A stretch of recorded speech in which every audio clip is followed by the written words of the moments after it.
This conference will now be recorded. अद्य शुक्रवासर अथवा भोगवासर वैशाख शुद्ध द्वादशी कृष्ण द्वादशी दिनांक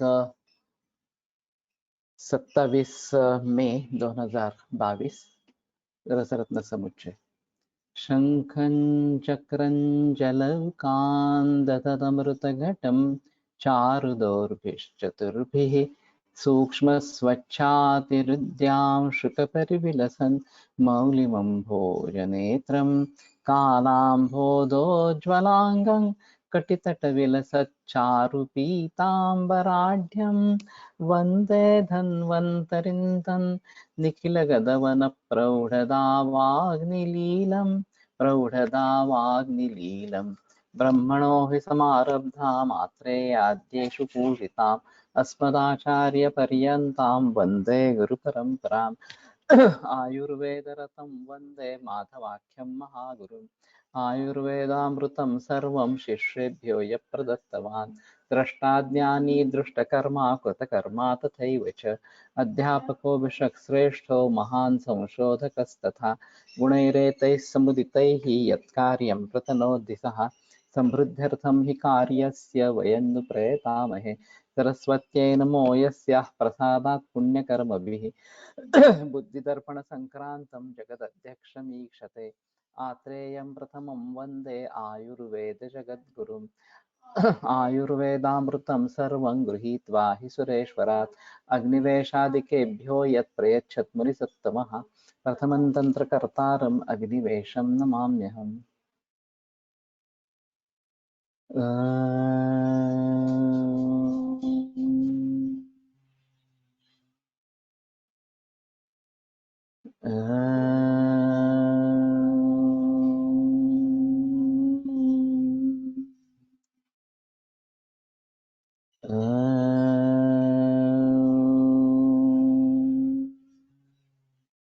ओम शांति शांति शांति।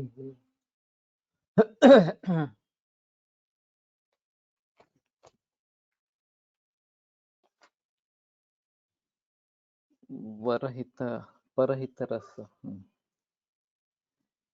श्वेत पाठा गता श्वेता श्वेता चैव पुनर्नवा पिष्ट्वा जलेन तत्कल्कैः प्रकुर्यान्नालमूषिकाम् थालीमध्ये च तां क्षिप्त्वा क्षिपेत् संशोधितं रसं क्षिपेदुर्पिरसं सम्प्रेष्य व्यञ्जलिप्रमितं पटु पिधानं तन्मुखे दत्त्वा सन्निरुध्याति यत्नतः अधस्तात् तज्ज्वालयेत् वह्निं पिधाम्याम् अम्बु निक्षिपेत् यामत्रितयपर्यन्तं जाते थ शिशिरे ततः क्रीडकेशे समाकृष्य मृतं पारदमाहरेत् न चेदेतावता भस्म पुनरेव पुटेत् रसम् तस्मात् अतिविषं विषं कुर्मिहरं योषोत्तमा गन्धजं चूर्णं द्वादशहाटकं खलु गुडो द्वात्रिंशत् अंशोन्नितं तत्सर्वं परिचूर्णितं प्रतिदिनं वल्लेश्चतुर्भिर्मितं चेत्थं हन्ति समस्तरोगनिवहं नागं गरुत्मानिव विशेषात् सर्वकुष्ठग्नो रसोऽयं परिकीर्तितः ख्यातः परहितो नाम्ना भानुना भूरि भानुना। तो ये परहित नाम का रस है और पर का मतलब यहाँ से श्रेष्ठ हित इस प्रकार का शायद होगा। कुष्ठ आदि में परहित रस सफेद मंदार की जड़, पाठा की जड़ श्वेता, श्वेत मुकुटी तथा सफेद पुनर्नवा संभाग, इन सबों को जल के साथ पीसकर नालमूषिका बनावे और उसको एक बड़े उसी की आकृति में घड़े रखकर उससे बने उसमें शुद्ध पारद छोड़ दे और उसके ऊपर पीसा हुआ सेंधा नमक 2 अंजलि 500 ग्राम छोड़कर तथा कारकस से उसका मुख बंद कर कपड़ मिट्टी संधि बंद करते और घड़े को चूल्हा पर रखकर नीचे से आग प्रज्वलित करे और तथा ढक्कन के ऊपर जल छोड़े। इस प्रकार 3 प्रहर तक आग जलाए।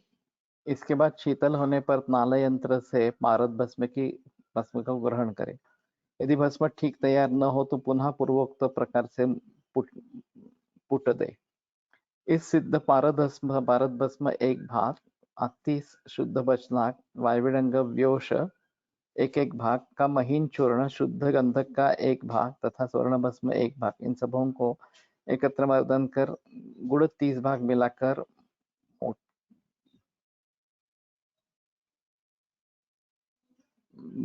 थोड़े और शीशी के पात्र में रख ले।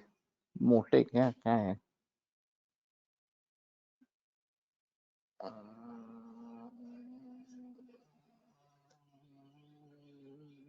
ये तो इसमें लिखा नहीं है कुछ, ठीक है।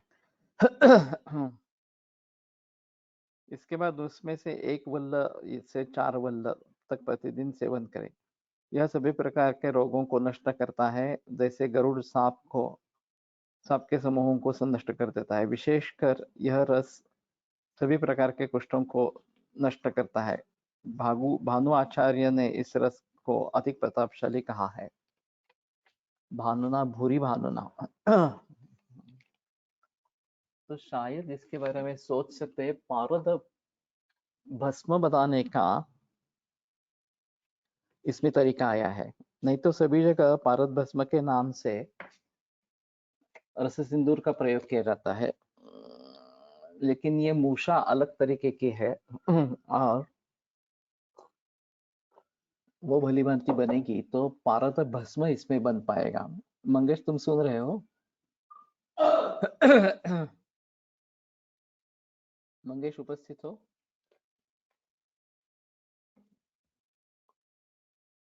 तो परहित रस इसके बारे में जरूर सोचेंगे।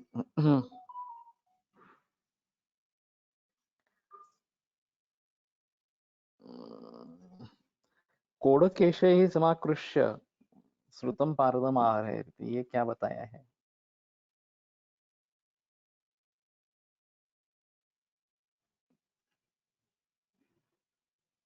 नाल यंत्र के से पारद भस्म को ग्रहण करे। नाल यंत्र ये भी अलग है कुछ।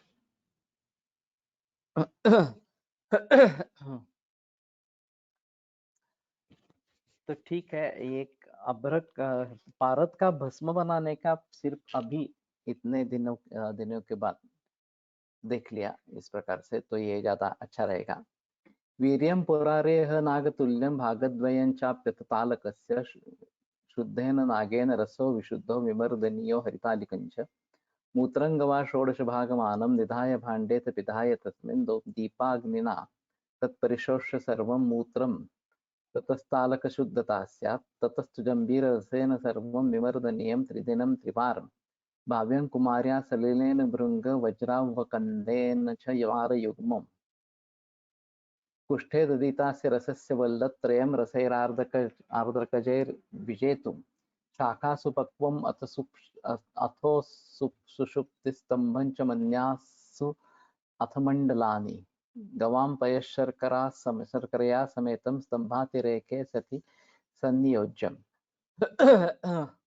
औडुम्बरं हन्ति सितामधुभ्यां कृष्णं च कुष्ठं त्रिफलारसेन गुणार्धकाभ्यां गजचर्मं सिद्ध विचर्चिकास्फोट विसर्प दद्रून् निहन्तु पाण्डुं विविधां विपादीं सरक्तपित्तां कटुकी सिताभ्यां रोगेषु सर्वेषु अपि वासराणि त्रिसप्तसङ्ख्यानि रसप्रदेयः रसप्रयोगौ अमितो सुषुस्या क्वाथं पिबेच्छिन्नरुहा मनोत्थं मासद्वयमुद्गघृतान्वितान्नं पथ्यं ततोडुम्बरभेषजान्ते अङ्गानि पञ्चापि फलोन्वितानि दद्यादरिष्टस्य तथाढकीनां क्वाथेन युक्तं सघृतोदनं च पथ्याय कृष्णेऽप्यथ कृष्णवर्णे रसावसाने सितया समेता पादोन्विता आमलकीं प्रदद्यात्। अन्नं समुद्गम सघृतं नियोज्यं मासद्वयं स्यात् अथवा विच्छिन्नम् रसप्रयोगौ अमितौ प्रयुञ्जात् अङ्गानि पञ्च सर्वनि श्रुतानि पादोन्मितानि मासयुग्मं पथ्याय दुग्धौ धनमाददीत स्यात्तालकेशाक्षरसप्रयोगे तक्रञ्च मासञ्च विवर्जनीयम्। तो फलश्रुति वाइड है और पाठ भी बड़ा है। तालकेश्वर रस शुद्ध पारद एक भाग, नागभस्म एक भाग, शुद्ध हरताल दो भाग लेकर पहले पारद तथा नागभस्म का एक साथ मर्दन करे। उसके बाद शुद्ध ताल को मिलाकर मर्दन करे। हरताल शोधन गाय का मूत्र 16 भाग घड़े में छोड़कर हरताल को मिला दे और घड़ा का मुख बंद कर प्रदीप्त अग्नि से पकाए।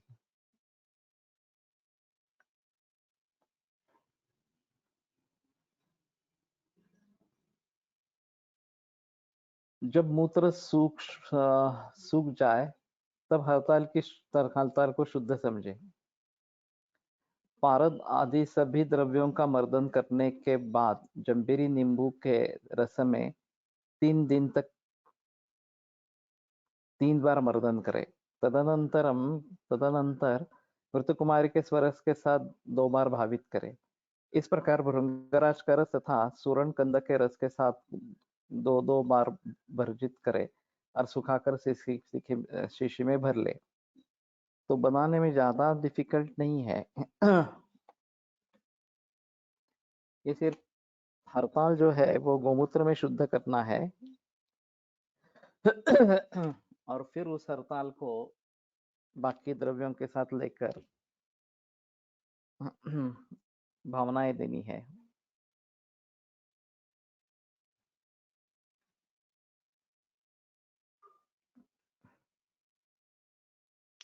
इस रस का 3 बल की मात्रा में अवस्था के अनुसार कुष्ठ को नष्ट करने के लिए अदरक के रस के साथ प्रयोग करें। हाथ पैर कुष्ठ के कारण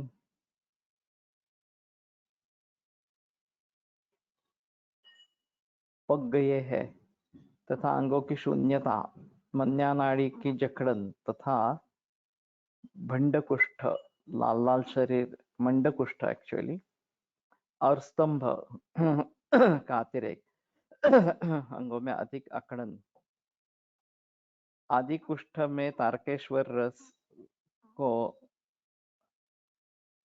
शक्कर मिलाकर गाय के दूध के साथ प्रयोग करें। तो मैं समझता हूँ सोरियाटिक आर्थराइटिस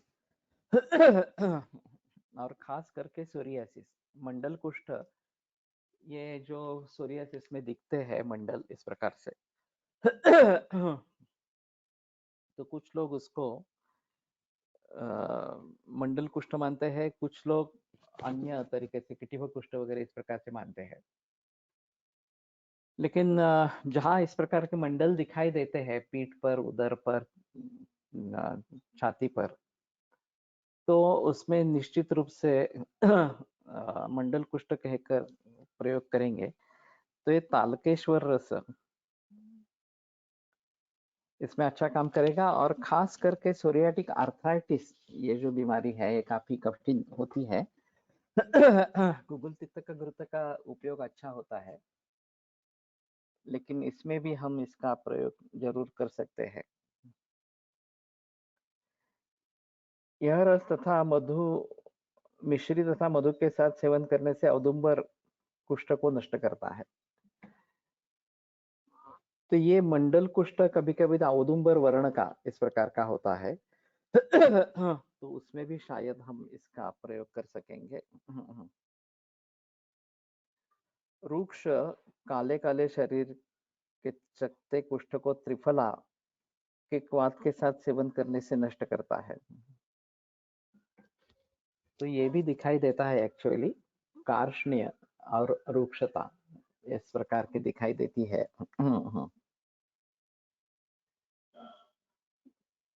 गुड़ तथा अदरक के रस के साथ सेवन करने से गजकर्ण, सिद्ध, विसर्जिका, स्फोट, विसर्प, दद्रु को नष्ट करता है। कुटक चूर्ण तथा मिश्री के साथ सेवन करने से अनेक प्रकार के पांडु रोग, विपादिका तथा रक्तपित्त को नष्ट करता है। तो कुटकी के साथ देना है। इस रस को सभी रोगों में 21 दिन तक सेवन करें। सुषुप्ति नामक कुष्ठ में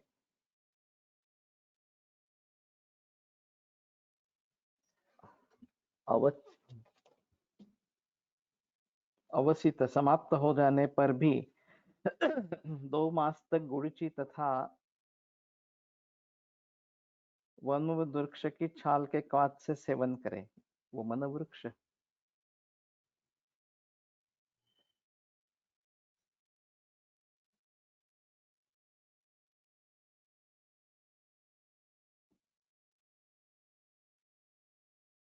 पादोन्मितान आमलकिम विदध्यात्।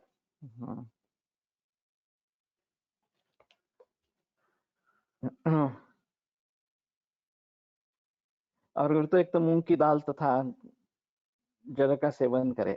उदुम्बर नामक कुष्ठ में इस रस प्रयोग के समाप्त होने जाने पर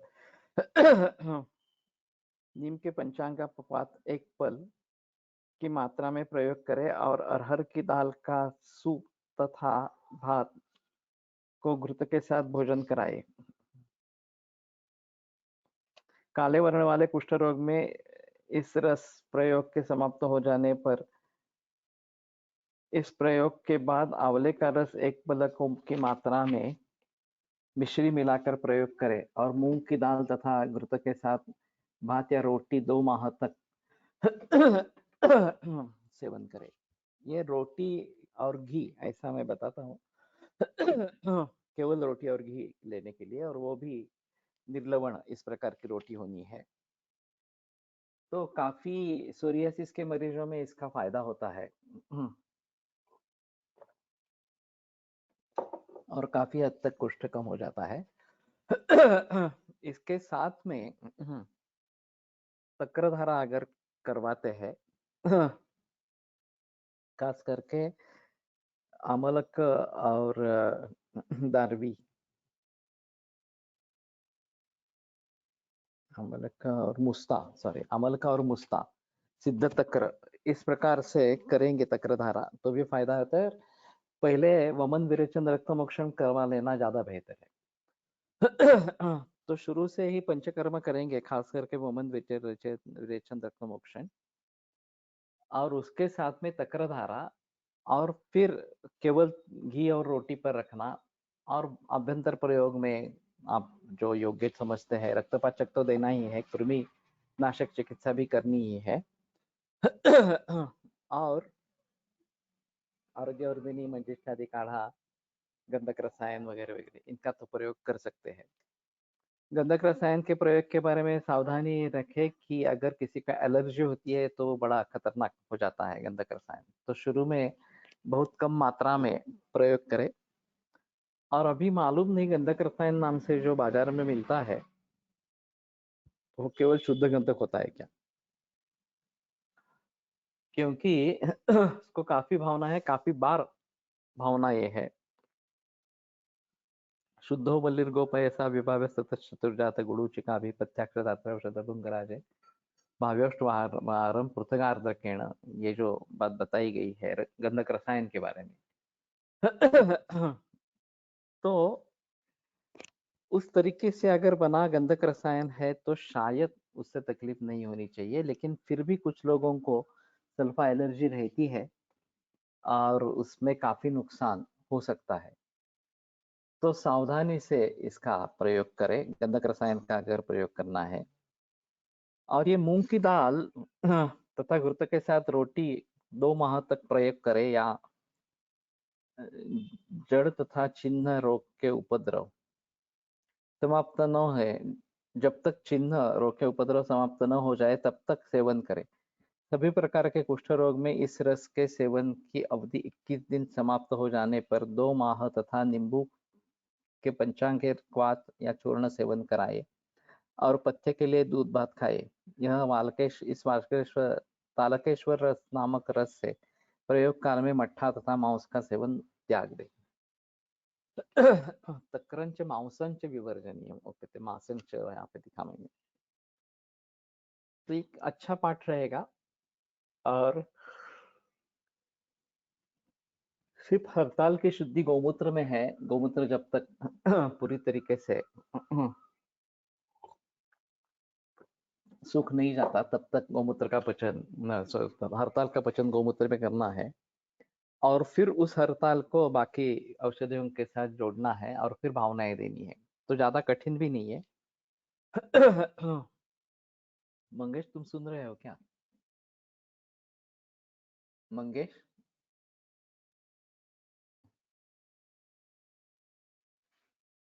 अथ खगेश्वर.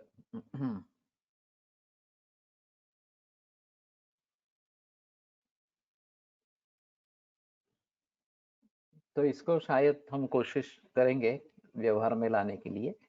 तालकेश्वर रस मिलता है, नहीं मिलता है, ऐसे कुछ मालूम है? तालकेश्वर रस बाजार में उपलब्ध है क्या?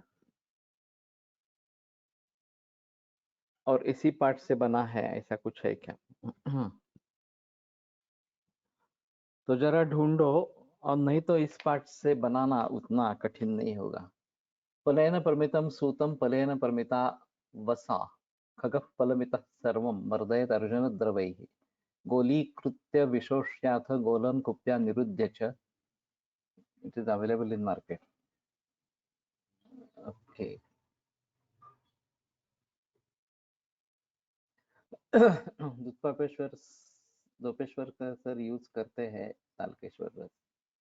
ओके. तो ठीक है, बाजार में जो मिल रहा है वो भी देखेंगे. और उन अनुपानों से खास करके सोरियासिस और सोरियाटिक आर्थराइटिस दोनों में अच्छा इस प्रकार का रहेगा. पलेन प्रमितम सूतम पलेन प्रमिता वसा खगः फलमितः सर्वं मर्दयद अर्जुन द्रवैः गोलीकृत विशोष्याथ गोलन कुप्या निरुध्य च ततस्ता सुदृढ़े भांडे मूषा क्षिप्त्वा निरुध्य च पच्चे सार्धदिनं पश्चात् स्वाङ्गशीतं विचूर्णयेत्. खगेश्वरो रसो वल्ल प्रमितः कुटजान्वितः श्वेतकुष्ठं निहन्त्याशु श्वासकास गदानपि सकृतं पित्तज कुष्ठ मधुना मेहमेव च पथ्यं दोषानुरूपेण बुद्धेन मुनिनोदितं. बुद्धमुनि.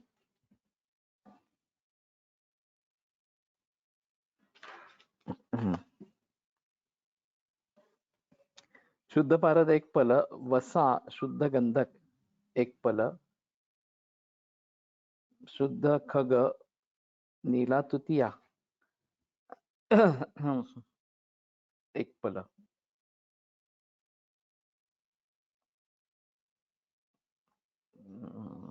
मुझे ख से अभ्रक लगा था लेकिन खग है यहाँ पे. इन सबों को खरल में रखकर अर्जुन की छाल की क्वाथ के साथ मर्दन करे और गोलक बना करता तो कर काशकोपी में भर दे और उस मूषा को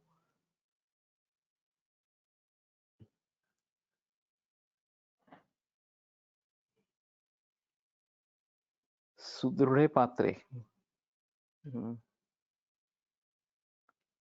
इस मूषा को मजबूत पात्र में रखकर तथा उसका मुख सकोरा से बंद कर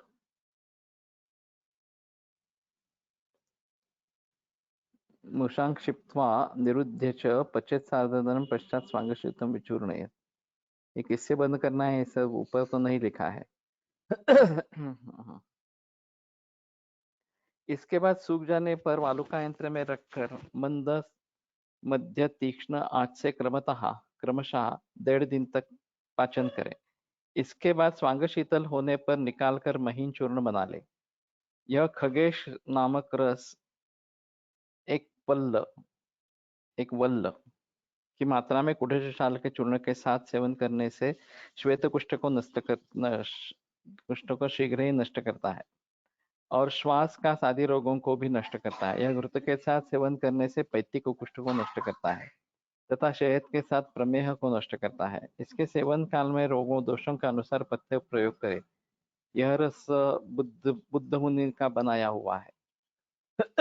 तो ये विभिन्न नाम जो आते हैं, इसने बनाया है, इसने बताया है, इस प्रकार से उन सभी के नाम से कुछ उपलब्ध साहित्य उपलब्ध है क्या, ये एक देखना ऐतिहासिक दृष्टि से आवश्यक इस प्रकार का होगा।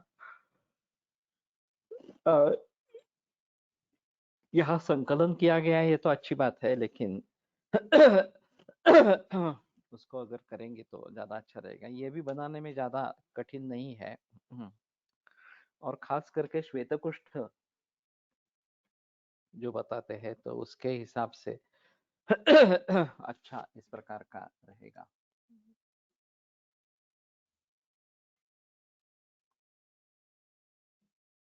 सूतभस्म द्विनिष्कं स्यात् गन्धकञ्च चतुष्फलं सार्धं चतुष्फलं चित्रं चतुर्विंशत्फलं भवेत्। नाकुचिबीजचूर्णं स्यात् द्वादशघ्नं मरीचकम्।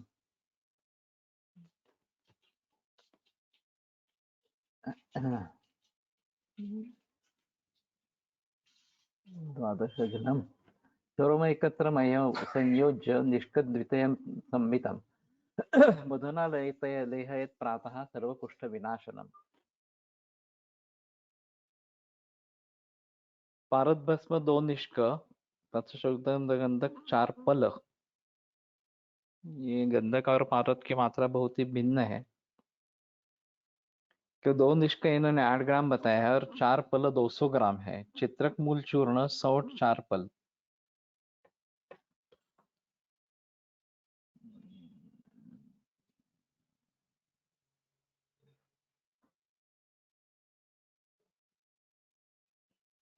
शुंठी कहाँ है यहाँ पे?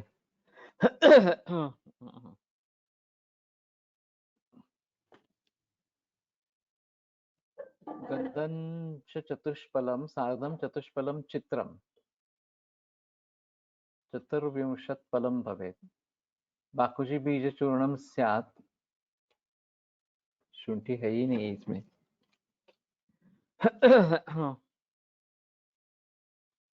बाकुची चूर्ण 24 पल तथा मरीच का चूर्ण 12 पल।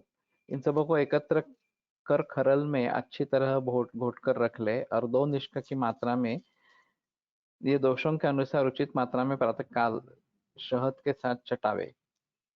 यह सभी प्रकार के कुष्ठ को नष्ट करता है।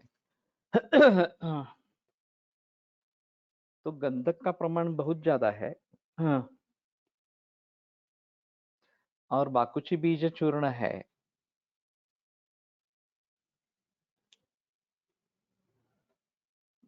द्वादश घ्नं मरीचकम ये चूर्णम स्यात्।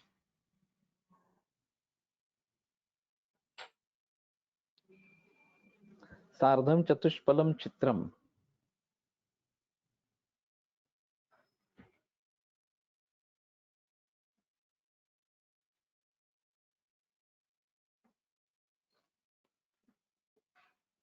तो सार्धम चतुष्फलम 4.5 पल होगा।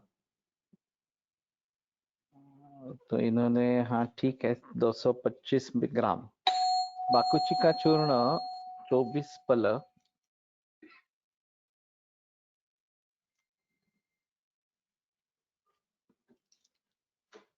द्वादश घ्नम ये तो अजीब है थोड़ा सा।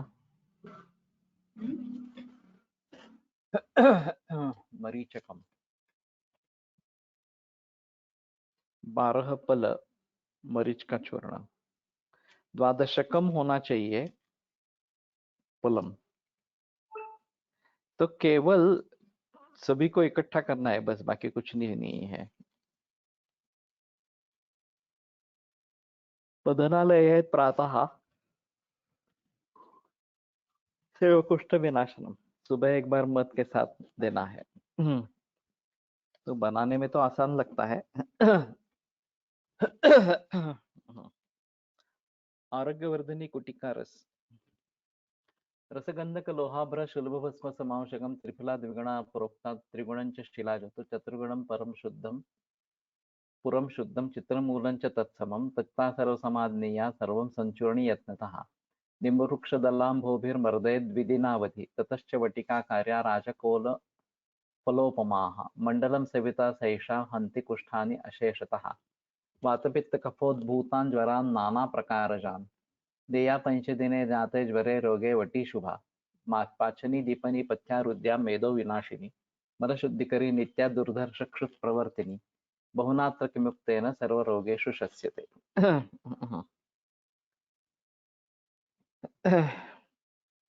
आरोग्यवर्धिनी नाम्ना गुटिकेयं प्रकीर्तिता सर्वरोगप्रशमनी श्री नागार्जुन योगिना। तो काफी फेमस है, बहुत सारे लोगों के प्रयोग में है। गुणेश शास्त्री ने इसके बारे में काफी बड़ी बहस इस प्रकार की है और केवल कुष्ठ के अधिकार में आई है, लेकिन केवल कुष्ठ के लिए उपयुक्त है ऐसी नहीं है। वेणुमाधव शास्त्री जोशी बहुत सारे रोगों में इसका प्रयोग करते थे और खास करके भोजन पूर्व 2 आरोग्यवर्धिनी गुटिका गर्म घी के साथ बताते थे खाने के लिए। उनका ये कहना था कि ये अपतर्पण जाति का रस है और सभी जो द्रव्य है वो सभी अपतर्पण करने वाले इस प्रकार के हैं।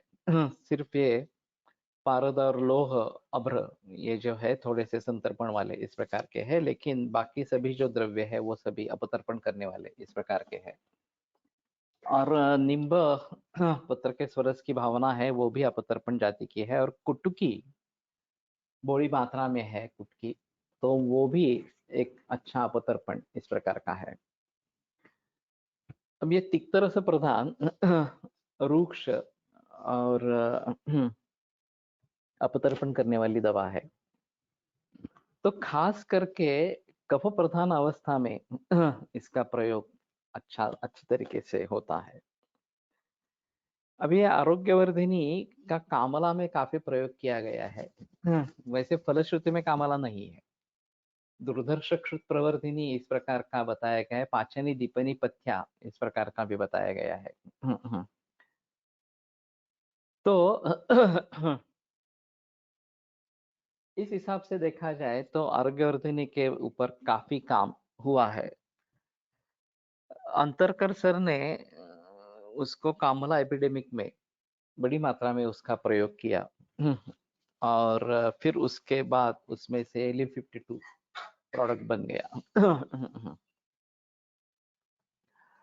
तो ये जो आरोग्यवर्धिनी के बारे में उनका कामला में काम है वो जग प्रसिद्ध है और एक अच्छा नमूना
हाँ गया अभी।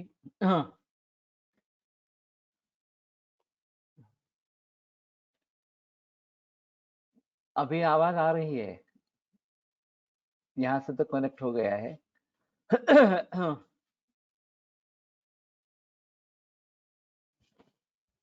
यस सर, ठीक है। तो ये एक अच्छा अपतर्पण द्रव्य का उदाहरण इस प्रकार का है। और बहुनात्रक सर्व रोगेषु शस्यते, ये जो बात कही गई है, ये बात सही है। यहाँ खड़ी वाले वैद्य काफी मात्रा में आरोग्यवर्धन में थोड़ा परिवर्तन करके प्रयोग करते थे और उनको एक सप्ताह के लिए 4 किलो आरोग्यवर्धिनी लगती थी। तो कल्पना कर सकते हैं कि कितनी बड़ी मात्रा में वो आरोग्यवर्धिनी देते रहते थे। 3-3 गोलियां सुबह शाम इस प्रकार के देते थे। और श्रीदेवी आरोग्यवर्धिनी, ये उनकी एक किताब है। तो आरोग्यवर्धिनी से उनको काफी धन प्राप्त हुआ और उसको श्रीदेवी इस प्रकार का उन्होंने कहा है। कहने का तात्पर्य अर्थ ये है कि अपतर्पण करने वाले द्रव्यों में जो औषधियां उपलब्ध है, एक एकांतिक अपतर्पण इस प्रकार से, इसमें आरोग्यवर्धिनी सबसे ऊपर इस प्रकार की रहेगी। वैसे चंद्रप्रभा में भी गुग्गुल और शिलाजतु है। लेकिन उसमें काफी मात्रा में शर्करा भी डाली गई है और उसका परिणाम रसायन इस प्रकार का है। आरोग्यवर्धिनी वैसे रसायन द्रव्य में नहीं आती, ये अपतर्पण जाति की ही है। स्थौल्य रोग में ये एक रसायन के हिसाब से काम करेगी, अलग इस प्रकार से अपतर्पण करके काम करेगी इस प्रकार से। तो पारद, गंधक, लोह, अभ्र और ताम्र, ये जो कॉम्बिनेशन है, ये काफी महत्वपूर्ण इस प्रकार का है। तो पारद गंधक की कज्जली और फिर लोह, अभ्र और ताम्र, ये जो 3 द्रव्य है, वो ताम्र और कुटकी ये होने के कारण लिवर डिसऑर्डर्स में इसका अच्छा काम दिखाई देता है और सभी लिवर के रोगों में आरोग्यवर्धिनी का प्रयोग होता रहता है। और उसी हिसाब से कामला में उसका प्रयोग अंतरकर जी ने शायद किया होगा और ये एक इंटरनेशनली फेमस इस प्रकार का संशोधन है। खास करके एसजीओटी, एसजीपीटी वगैरह जो पैरामीटर्स है, उसके बारे में जब उनको पूछा गया तो उन्होंने सिर्फ इतना कहा कि 2 दिन में मरीज को भूख लगने लगती है और मरीज खाने लगता है, और कुछ बताने की जरूरत इस प्रकार की नहीं है। तो क्लिनिकली इम्प्रूवमेंट बहुत जल्दी इस प्रकार के आरोग्यवर्धनी के जरिए हो जाती है। और उसी प्रकार से कुष्ठ में जहां अपतर्पण करने की जरूरत हो, वहां आरोग्यवर्धिनी एक अहम दवा इस प्रकार की रहेगी। अब इसको, इसकी रूक्षता को कम करने के लिए या उससे दुष्परिणाम न हो, इसलिए अगर प्रयोग करना है तो घी के साथ, जैसे वेणुमाधव शास्त्री जोशी प्रयोग करते रहे।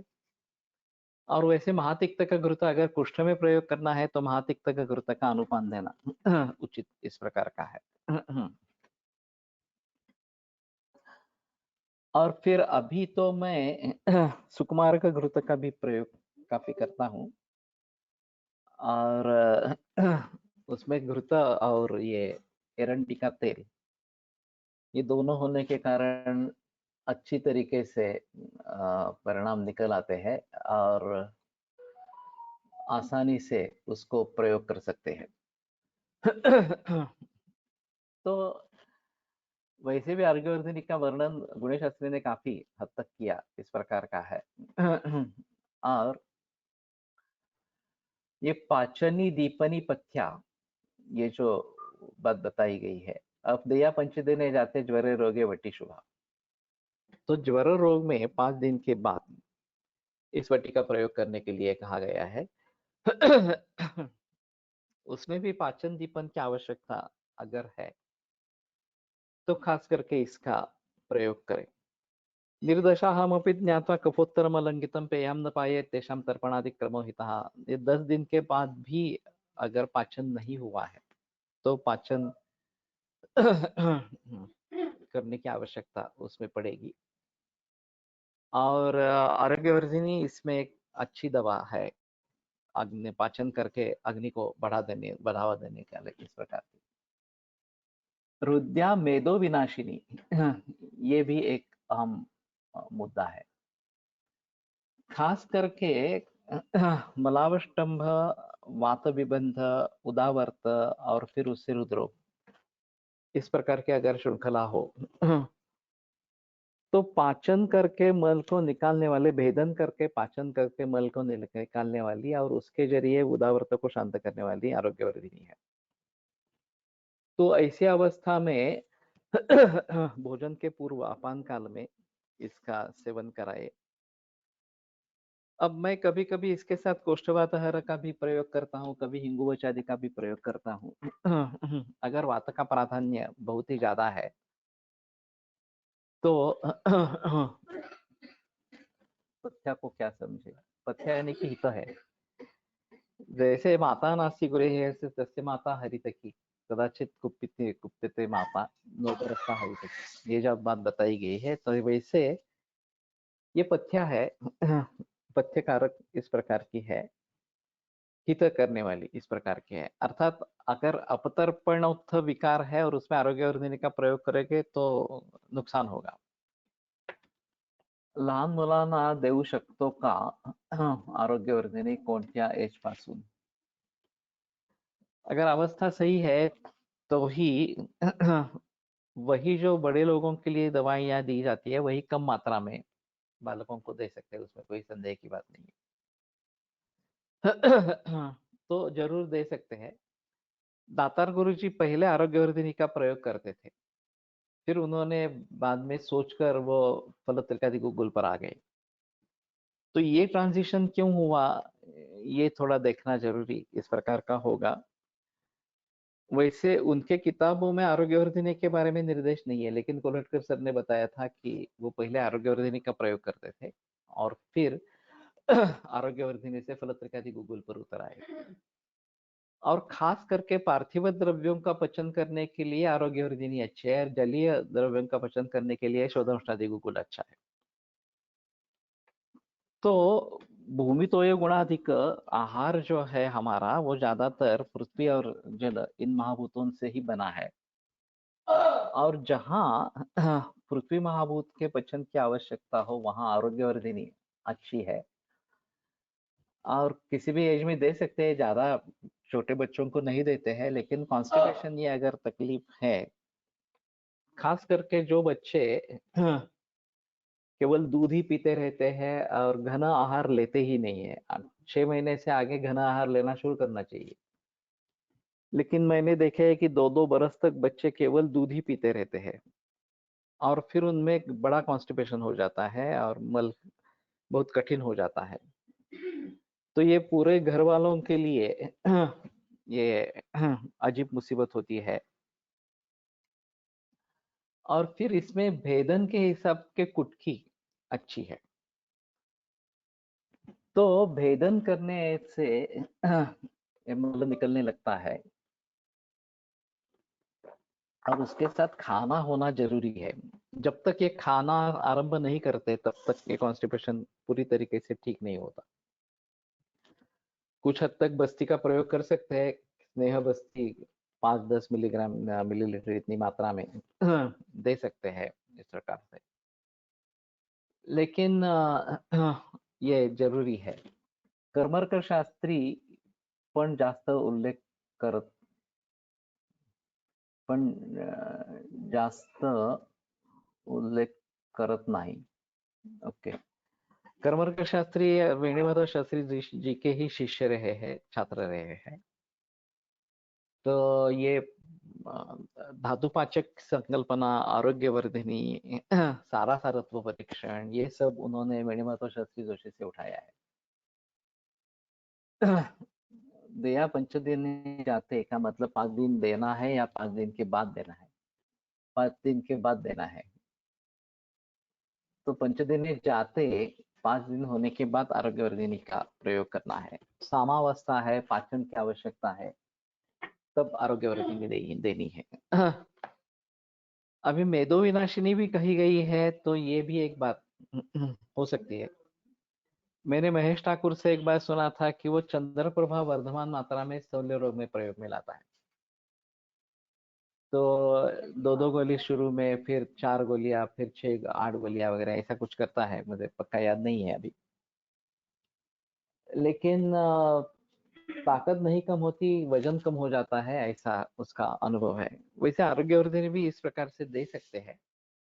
केवल अपतर्पण अगर करना है तो ये बात हो सकती है। लेकिन ये सोच समझ कर प्रयोग करें कि हमें अपतर्पण जब करना है तभी आरोग्यवर्धिनी का प्रयोग करें।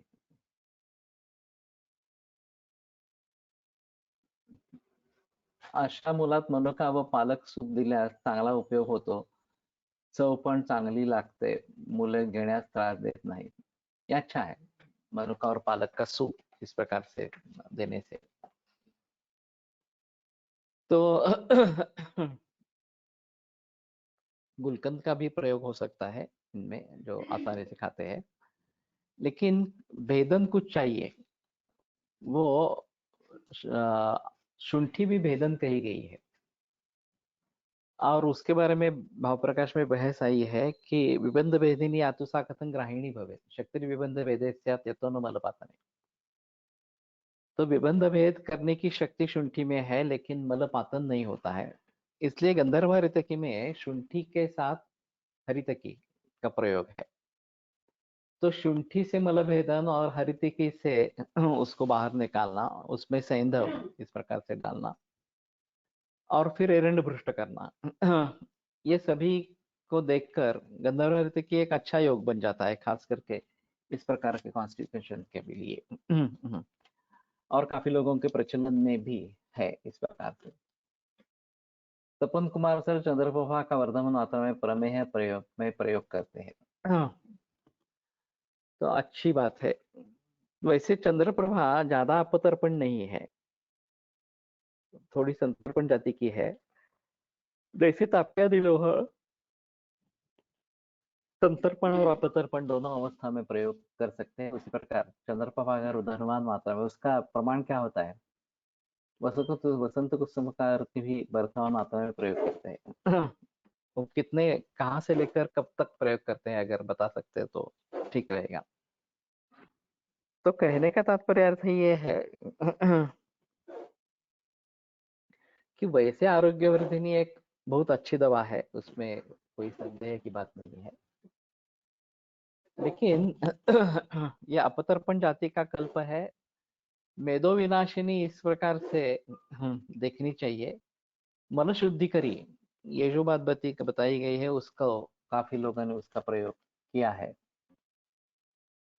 वातपित्त कफोद्भूतान ज्वरान नाना प्रकार हंति कुष्ठान अशेषता वातपित्त कफोद्भूतान ज्वरान, या कुष्ठान भी कह सकते हैं।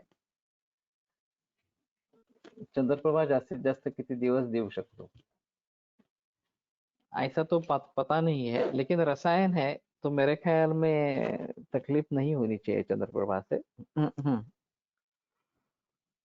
अर्थात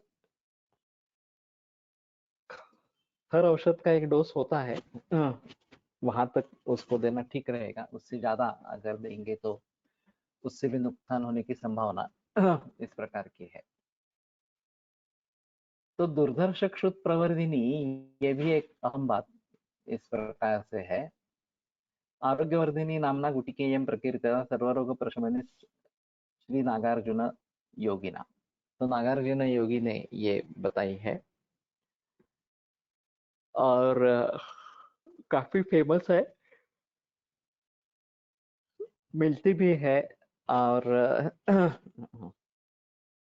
बड़े अच्छे रिजल्ट्स दिखाने वाली इस प्रकार की है। तो मैं समझता हूँ एक बार इसको गुणेश शास्त्री के पुस्तक के आधार पर पढ़ लेना, उस पुस्तक से पढ़ लेना, तो भी काफी अच्छा ध्यान में आएगा। और अच्छे आरोग्यवर्धिनी हमें मिलनी चाहिए, ये एक अहम मुद्दा इस प्रकार का रहेगा। कुटकी ज्यादा प्रमाण में होने के कारण इसकी प्राइस भी ज्यादा हो सकती है, ऐसा है थोड़ा सा। और इसमें जो अभ्रक भस्म और लोह भस्म, ये जो दो भस्म रखे गए हैं, उस हिसाब से खास करके ये हैंसन्स या दूसरे प्रकार के कुष्ठों में मंडल वगैरह कुष्ठ या सोरियासिस जैसे उसमें प्रयोग कर सकते हैं। और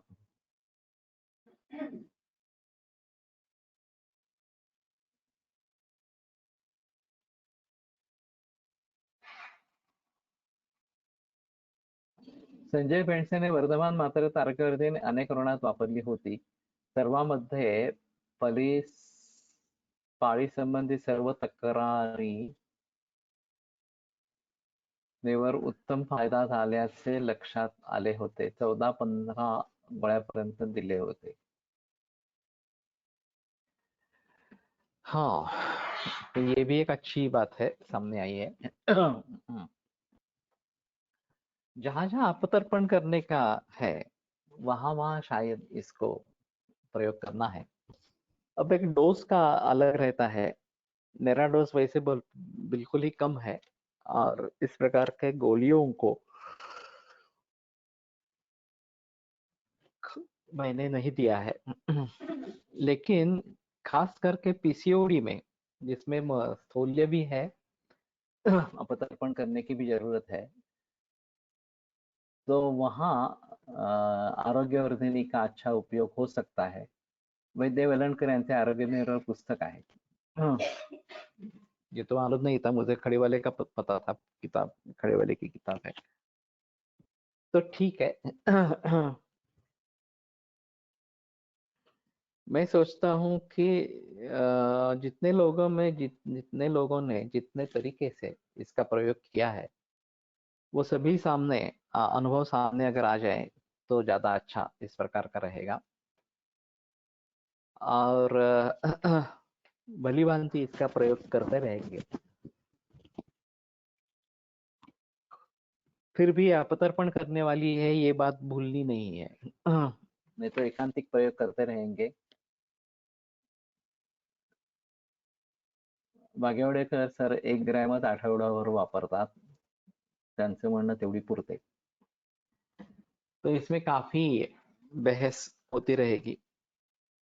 गुगुल की मात्रा 1 तोला ग्रंथों में बताई गई है, और अंतरकर सर ने इस 1 तोला मात्रा में त्रिफला गुगुल ऐसा कुछ गुगुल दिया है, और उनका कहना है कि किसी भी को भी किसी प्रकार के दुष्परिणाम नहीं मिले हैं इतना गुगुल हर दिन 1 तोला इस प्रकार से खाने से भी.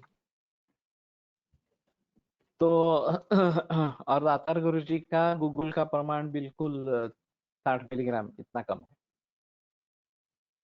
तो ये काफी अजीब इस प्रकार का मामला है. नानल सर गिरीज का प्रयोग, वनस्पतियों की उसको भावना देना गिरीज को, और फिर उन वनस्पतियों का प्रयोग करना, उसकी मात्रा भी काफी ज्यादा होती थी. गुड़चिस वरस की भावना अगर इसको दे देते हैं, गैरिक को दे देते हैं, और वो इस गैरिक का प्रयोग करते हैं इस प्रकार से. लेकिन उनका प्रमाण बहुत ज्यादा रहता था. और स्ट्रिक्ट इंस्ट्रक्शंस रहती थी, अगर दवा लेने के लिए आना है तो एक बड़ी थैली लेके आओ, इस प्रकार से. योगिनी पाटिल ने उसको कहा था कि आप, हम इसका थालीपीठ भी बनाते हैं, इतनी बड़ी मात्रा में ये आपकी दवा रहती है, इस प्रकार से. तो ये बहुत अलग माहौल है. मात्रा खर वैद्य की कितनी है, और वैसे देखा जाए तो सभी यशस्वी है. दातार गुरुजी भी यशस्वी है, अंतरकर भी यशस्वी है, वेणुमाधव शास्त्री भी यशस्वी है. मंडलम सविता का मतलब 42 दिन या 49 दिन इस प्रकार का कहा जाता है. मंडलम सविता ये शांति कुष्ठानी अशेषता. तो ये जब सप्ताह की बात करते हैं, त्रिसप्ताह, सप्त सप्ताह, 6 सप्ताह वगैरह इस प्रकार से, तो उसका मतलब उतने उतने गहरे धातुओं में वो चली जाती है. और फिर उसने गंभीर धातुओं पर परिणाम उसका होता है। गिरीश गुरु नाही का पचायला, है ना? लेकिन फिर भी वो बड़ी मात्रा में इस प्रकार से देते थे, और दातार गुरु जी बहुत ही कम मात्रा में, उनका कहना था कि थोड़ा गिरीश ज्यादा हो गया तो जैसे एक पत्थर गिर गया है ऐसा लगता है। ऐसा दातार गुरु जी का कहना था। और वो बहुत कम मात्रा में गिरीश रजनी योग का प्रयोग करते थे। और नाना सर इस प्रकार से भावित गिरीश का प्रयोग काफी बड़ी मात्रा में करते थे। तो ये सब अजीब माहौल है। तो जिस ट्रेडिशन में हम पढ़ेंगे उस ट्रेडिशन के अनुसार करना उचित इस प्रकार का रहेगा। कोलटकर सर की मात्रा भी बहुत कम थी, और फणसलकर उसका हंसी मजाक उड़ाते थे कि कोलटकर मात्रा मत डालो, उनकी जो मात्रा है तो थोड़ी सी ज्यादा रहती थी, वही डालो इस प्रकार। आरोग्यने यकृत शुद्धी करणारी, यकृतातील स्राव निचरा करणारी, हा संबंध प्रथम कोणी लक्षात आणून दिला ते त्यांच्या कसे लक्षात आले असं होते। मुझे तो ये नहीं पता है, लेकिन ये अंतरकर जी ने इसके ऊपर काम किया है। और उनके गुरु अंतरकर सर के, ये अभी याद नहीं है पक्का।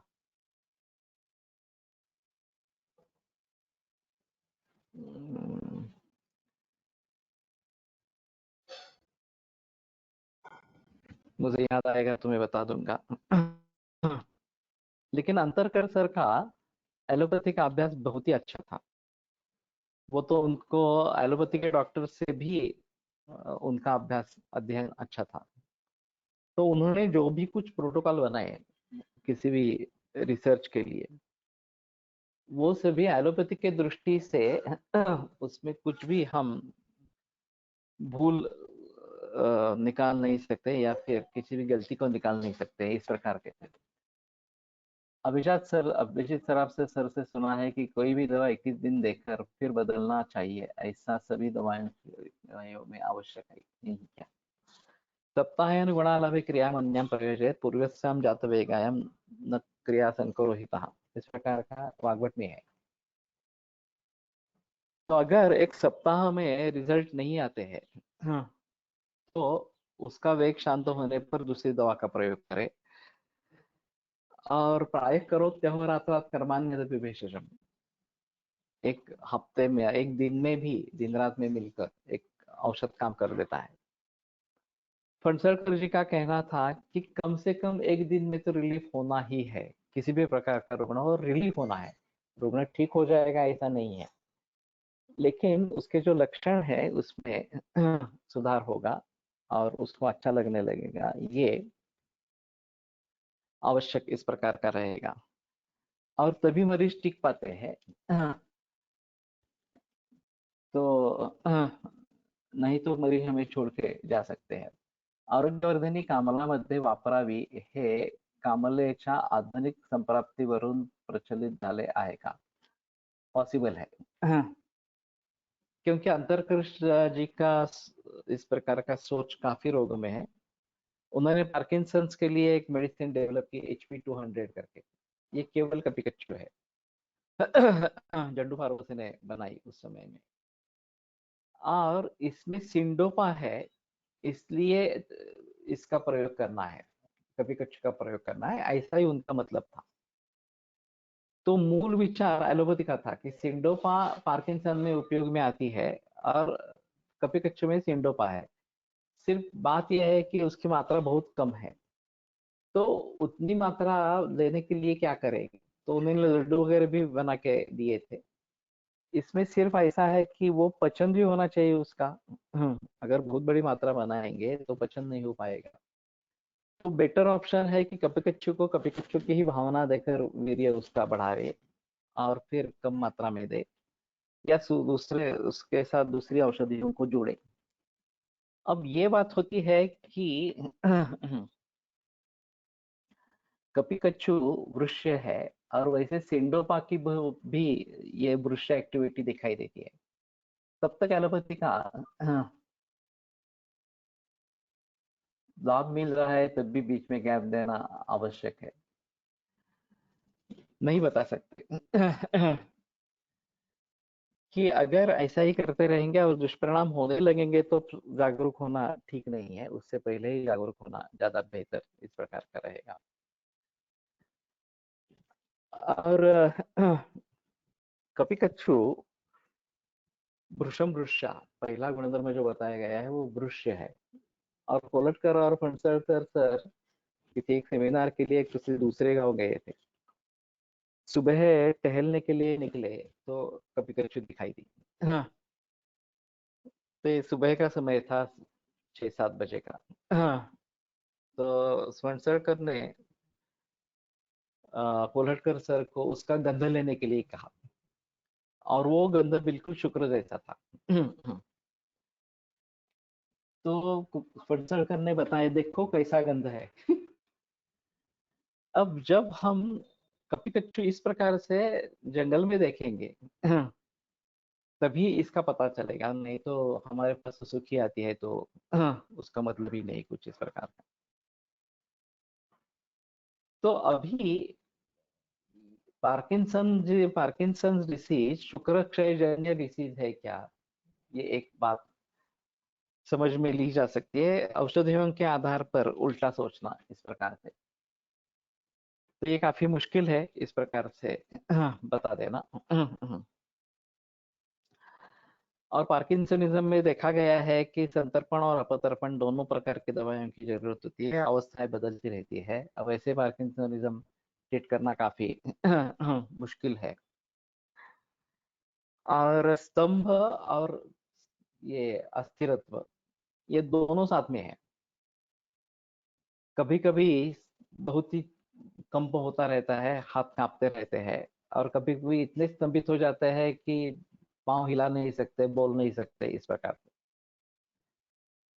तो ये बड़ा अजीब माहौल इस प्रकार का है। और जब कंप होता है तो इतने बड़े पैमाने पर कंप होता है कि स्वेदन बहुत आता है। तो शायद ये बात हो सकती है कि शरीर ही कुछ इस प्रकार से प्रयास कर रहा है काउंटर एक्ट करने के लिए। बहुत ही स्वेदन हो गया, बहुत ही हलचल हो गई, अब उसको स्तंभित करना है। बहुत ही स्तंभ हो गया, उसको चालू करना है इस प्रकार से। तो एक पार्किंसनिज्म के बारे में कैसे करेंगे, ये एक अलग विषय इस प्रकार का रहेगा। तो कहने का तात्पर्य अर्थ है कि इन सभी के बारे में थोड़ा सोचेंगे। ठीक है, कल चरक को आगे लेकर बढ़ेंगे और अगले गुरुवार को इसको लेकर आगे बढ़ेंगे। आयुर्वेद प्रकांडो निगदितैः हि शल्यतन्त्रप्रधानः शिष्येभ्यः शाश्वतोऽयन्निखिलजनकृपा व्याप्तचित्तेन येन आयुर्वेदस्य वाञ्छन् पुनरपि भुवने तां च सुष्ठु प्रतिष्ठां श्रेष्ठं धन्वन्तरिं तं प्रणमति च सदा वैद्यवर्गो हि नूनम् वैद्यवर्गो हि नूनम्।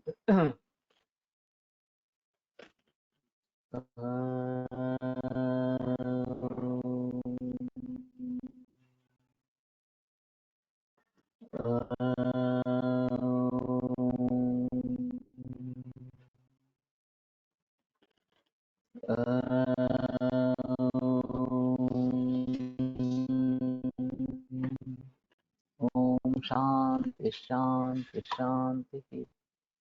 विरम्यते व्याख्यानव्यापारात्। श्वः पुनरपि मिलिष्यामः।